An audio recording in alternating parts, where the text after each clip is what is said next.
టీటీడీలో లడ్లు తయారు చేయడానికి ఉపయోగపెట్టే పరిస్థితి ఉంది అని చెప్పి తెలిసినప్పుడు, ఇంత గొప్ప ప్రాక్టీస్ ఉన్నప్పుడు, ఇంత గొప్ప పరిస్థితి ఉన్నప్పుడు క్రెడిట్ తీసుకోవాల్సింది పోయి మనం ఏం చేస్తూ ఉన్నాము? అబద్ధానికి రెక్కలు కడతా ఉన్నాం. రెక్కలు కడుతూ ఇవన్నీ శాంపుల్స్, ఇవన్నీ టెస్టుల్లో ఫెయిల్ అయినా కూడా వాడేసినారు, లడ్ల కింద తయారీ చేసేసినారు, ప్రజలకై భక్తులకై పంచిపెట్టినారు, భక్తులు అలాంటి లడ్లు తిన్నారు అనే ఒక ముఖ్యమంత్రి స్థానంలో ఉన్న వ్యక్తి టీటీడీ వెంకటేశ్వర స్వామి గుడిని అపవిత్రత పాలు చేస్తూ అక్కడ తయారు చేసే ప్రక్రియను అభాస్పాలు చేస్తూ మన గుడిని, మన వెంకటేశ్వర స్వామిని మనం తగ్గించుకుంటున్నాం.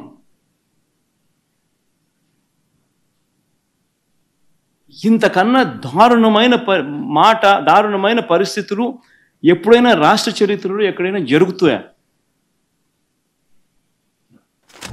ప్రతి ఒక్కరు కూడా దీని గురించి ఆలోచన చేయాలని చెప్పి నేను అడుగుతా ఉన్నా. ఈ రోజు వెంకటేశ్వర స్వామిని కూడా చంద్రబాబు నాయుడు గారు వదలలేదనేది మనకు స్పష్టంగా కనిపిస్తోంది. ఎందుకంటే ఆయనకి ఎప్పుడు అలవాటు, ఎప్పుడెప్పుడు ఆయనకి చెడ్డ పేరు వస్తుందో అప్పుడు ఏదో ఒక ఇష్యూని ఆయనే క్రియేట్ చేస్తాడు. దాన్ని తన వర్గీయులతో పబ్లిసిటీ చేయటం, దాని మీద డిస్కషన్లు చేసి ఎదుటి వాళ్ళ మీద నిందలు వేయటం ఆయనకు అలవాటే. కానీ ఈ రోజు మీరు చూస్తే సాక్షాత్తు టీటీడీలో తిరుమల లడ్డూ మీద ఇంత దిగజారుడుతనంగా చంద్రబాబు నాయుడు గారు మాట్లాడతారని ఎవరు ఎక్స్పెక్ట్ చేయలేదు. ఈ రోజు ఆయన మాట్లాడాక ప్రతి ఒక్కరు కూడా చీకొట్టడం మనం గమనిస్తూనే ఉన్నాం. ఎందుకంటే సాక్షాత్తు చంద్రబాబు నాయుడు గారి కొడుకే చెప్పాడు టీటీడీలో ముఖ్యమంత్రికి ఎటువంటి సంబంధం ఉండదు అని. అలాంటప్పుడు జగన్మోహన్ రెడ్డి గారు ఏదో దగ్గరుండి తిరుపతి లడ్డూలో యానిమల్ ఫ్యాట్ ని మిక్స్ చేయించినట్టుగా ఆయన ఈరోజు ఆరోపించడం ఎంతవరకు సబబని నేను అడుగుతున్నాను. ఒక్కసారి మీరు గమనించండి, చంద్రబాబు నాయుడు గారు ముఖ్యమంత్రి అయిన తర్వాత జూన్ 21వ తేదీ ఈవోగా శ్యామలరావు గారు మరి అక్కడికి రావడం జరిగింది. నెయ్యి వాసన చూస్తూ లడ్డూలో స్వచ్ఛమైన నెయ్యిని మేము వినియోగిస్తున్నామని ఆయన చెప్పడం కూడా మీరు అందరూ గమనించుంటారు. జూలై 6వ తేదీ 12వ తేదీ 2 సార్లు ట్యాంకర్లది టెస్ట్ చేయడం జరిగింది. అందులో వెజిటబుల్ ఫ్యాట్ మిక్స్ అయింది కాబట్టి దాన్ని రిజెక్ట్ చేశాము, దాన్ని వాడలేదు అని శ్యామలరావు గారు చెప్పడం మనం అందరం కూడా గమనించాం. అలాంటిది 2 నెలల తర్వాత ఇప్పుడు చంద్రబాబు నాయుడు టీటీడీకి సంబంధించిన దాన్ని టీడీపీ ఆఫీస్ లో ప్రెస్ మీట్ పెట్టి ఇలా యానిమల్ ఫ్యాట్ కలిసింది అని ఒక నింద వేసినప్పుడు దాన్ని సమర్థిస్తూ మళ్లీ శ్యామలరావు గారితో ప్రెషర్ పెట్టి ప్రెస్ మీట్ పెట్టించి ఎలా మాట్లాడిచ్చారో మీ అందరూ కూడా గమనించారు. సాక్షాత్తు నారా లోకేష్ గారే చెప్పారు టీటీడీతో ముఖ్యమంత్రికి సంబంధం లేదు అని. అలాంటప్పుడు జగన్ గారి మీద ఎలా నిందలేస్తారని నేను అడుగుతున్నా. ఈరోజు మీ ప్రభుత్వంలో మీ ఈవో ఉండగా మీరు టెస్టింగ్ చేసిన మిల్క్ లో వెజిటబుల్ ఫ్యాటా ఇంకో ఫ్యాటా ఉంటే దానికి బాధ్యత ఎవరు? శ్యామలరావు గారా, లేదా ప్రభుత్వంలో ఉన్న చంద్రబాబు నాయుడు గారా, లేదా ఎవరు? టీటీడీ బోర్డులో ఉన్న మెంబర్సా?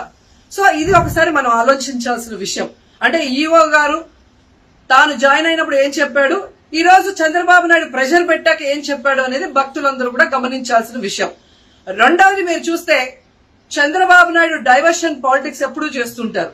అలాగే ఈ రోజు ఆ తిరుమల కొండ మీదకి జగనన్న అధికారంలో ఉన్నప్పుడు మోడీ గారు వచ్చారు, అమిత్ షా గారు వచ్చారు, ఎక్స్ సీజే రమణ గారు వచ్చారు, ప్రెసిడెంట్ సీజే గారు వచ్చారు.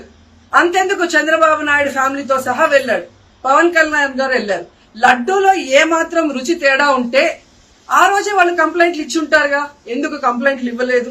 ఇప్పుడు ఆ 5 సంవత్సరాల్లో ఏదో జరిగిందని నింద వేయటానికి ఈ రోజు టీటీడీని ఎంచుకొని తిరుమల తిరుపతి దేవస్థాన ప్రతిష్టను దిగజార్చడం ఎంతవరకు కరెక్ట్ అని భక్తులందరూ కూడా ఒకసారి ఆలోచించాల్సిన అవసరం ఉంది.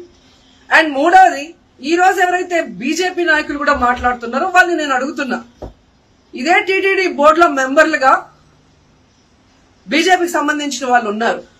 మరి ఆ రోజు తప్పు జరిగితే వీళ్ళందరూ ఎందుకు మోడీ గారికి అమిత్ షాకి ఇన్ఫార్మ్ చేయలేదు, ఎందుకు దీని మీద చర్యలు చేపట్టలేదు అనేది నేను అడుగుతున్నా.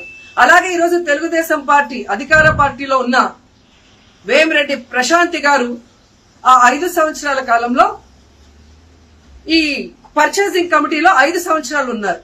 అలాగే ఇప్పుడు మంత్రిగా ఉన్న పార్థసారథి గారు కూడా పర్చేసింగ్ కమిటీలో ఉన్నారు. మరి వాళ్ళని విచారించండి. ఆ బోర్డు మెంబర్లందరినీ బయటకు వచ్చి మాట్లాడమని చెప్పండి. తప్పు జరిగిందా లేదా?